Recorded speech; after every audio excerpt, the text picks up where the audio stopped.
காலையில யூரின் போயிட்டு 90% ஆஃப் ஃபேமிலியில வந்து வாசல்லே பேக போட்டு திருன்னு பாத்ரூம் போடுவாங்க பிள்ளைங்க. மார்னிங்ல இருந்து ஈவினிங் வரைக்கும் யூரின் போகாம கண்ட்ரோல் பண்ணுவாங்க 8 hours. ஆக்சுவலி ஒரு பாத்ரூம் பப்ளிக் பிளேஸ், அங்க வந்து ஸ்மெல்லா இருக்க அருவருப்புன்னு நினைக்கிறீங்க. உடம்பு நம்மளோட பிரைவேட் ஸ்பேஸ். அங்க வந்து செப்டிக் டேங்க் கிடையாதுல்ல, அது வந்து யூரின் டேங்க் கிடையாது. அங்க வச்சுக்கிறது அதை விட அருவருப்பான விஷயம்ன்றது புரியல நம்ம குழந்தைங்களுக்கு. அந்த யூரினை கண்ட்ரோல் பண்ணி பிளாடர் வீக் பண்ணிடுறாங்க. First thing. அதே பிள்ளைங்க சாயந்தரம் ஆனா நைட் படுத்தா இந்த பிளாடர் மேல பிரஷர் இருக்கா, ஒரு 10 தடவை யூரின் எந்திரிச்சு போயிட்டு வந்துட்டு நைட் ஸ்லீப் லேட் பண்றாங்க. இது வந்து 199 வீட்டுல நடக்கிற காமன் திங். ஏன்னா அதுக்கப்புறம் இந்த பிள்ளைகளுக்கு அடிக்கடி யூரினரி இன்ஃபெக்ஷன், மூத்திரச்சளி ஜென்மத்துல விடாதுன்னு சொல்லுவாங்களா. யூரினரி இன்ஃபெக்ஷனால அடிக்கடி அடிவயிறு வலி, அவங்க வந்துட்டு ஃபீவரோட குளிர் காய்ச்சல், இம்யூனிட்டியை லோ பண்ணிடுவாங்க. ஸோ தேவையான அளவுக்கு தண்ணி குடிக்கிறது இல்லை, யூரின் வரும். அந்த 8 hours தண்ணி குடிக்காம இருக்கிறதுனால அவங்களுக்கு ஆட்டோமேட்டிக்கா அடுத்து மோஷன் பிரச்சனை இருந்து எல்லா வியாதியும் வருது. இதெல்லாம் ரொட்டீன் டிசிப்ளின் பண்ணியே ஆகணும்னு ஸ்கூல் லெவல்ஸ்ல எப்ப விழிப்புணர்வு ஏற்படுதோ, டீச்சர்ஸ் வந்து எப்ப எல்லாருமே ரெஸ்ட் ரூம் போனீங்களா,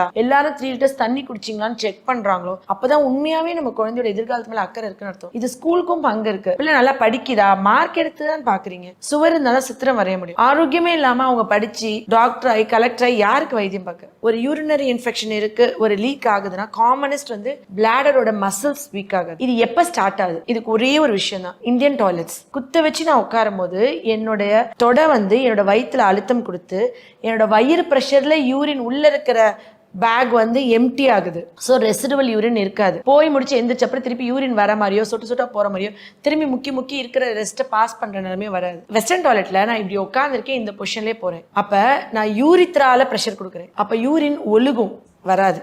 முதல்ல 6 வயசு 7 வயசுல இதெல்லாம் பேசிக் ஆஃப் லிவிங். நான் வந்து இப்படி நான் சேர்ல இப்படி தான் உட்காடுறேன். ஸ்விட்ச் கிடையாது. ஸ்விட்ச் போட்டோடனே மோட்டரில் போய் தண்ணி விழுக்கிற மாதிரி என் உடம்புல ஸ்விட்ச் இருக்கா? ஸ்விட்ச் போட்டோடனே வெளியே வர்றதுக்கு என்னோட மசில்ஸ் தான் கோஆப்ரேட் பண்ணணும். ஸோ நான் வந்து இப்படி உட்காந்துருக்கேன் சேர்லனா, நான் வெஸ்டர்ன் டாய்லெட்ல உட்காந்துருக்கோம், என்னோட சேர் பொசிஷன் சமம். என் உடம்புக்கு தெரியுமா நான் வெஸ்டர்ன் டாய்லெட்ல உட்காரலன்னு? ரிஃப்ளெக்ஸ் என்ன பண்ணும், இன்வாலன்ட்ரி ட்ரிபிள் ஆகும்ல. ஸோ நான் வந்து சென்சிங் வராது.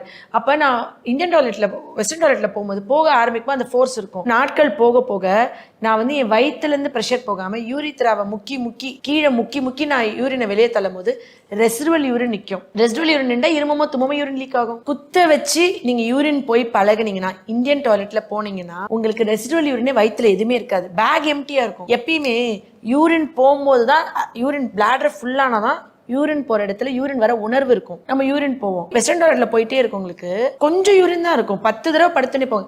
யூரின் போற இடத்துல எப்பயுமே ஒரு அழுத்தம் இருந்துகிட்டே இருக்கா, டாய்லெட்டை மாத்துங்க. இந்த மாதிரி பிரச்சனை இருந்து வர லேடிஸ் சொல்வேன், உங்க வீட்டுல வெஸ்டர்ன் டாய்லெட்டே இருந்தாலும் பரவாயில்ல, நீங்க பாத்ரூம்ல கீழே உட்காந்து யூரின் போயிட்டு தண்ணியை ஊத்தி விடுங்க. அந்த ஃப்ரீடம் கூட இப்ப இல்லாம இதெல்லாம் ஒரு இந்தியன் டாய்லெட் வச்சிருக்கிறது அசிங்கம், வெஸ்டர்ன் டாய்லெட் தான் ஃபேஷன் நினைக்கிறோம். ஆனா அது கடைசியில அந்த அழகு வந்து நம்மளோட டோட்டலா நமக்கு இன்ஃபீரியாரிட்டி காம்ப்ளெக்ஸ் வந்துருது. மன அழுத்தம், ஸ்ட்ரெஸ், டிப்ரெஷன், எவ்வளவு ஒரு அன்கம்ஃபர்டபுள்.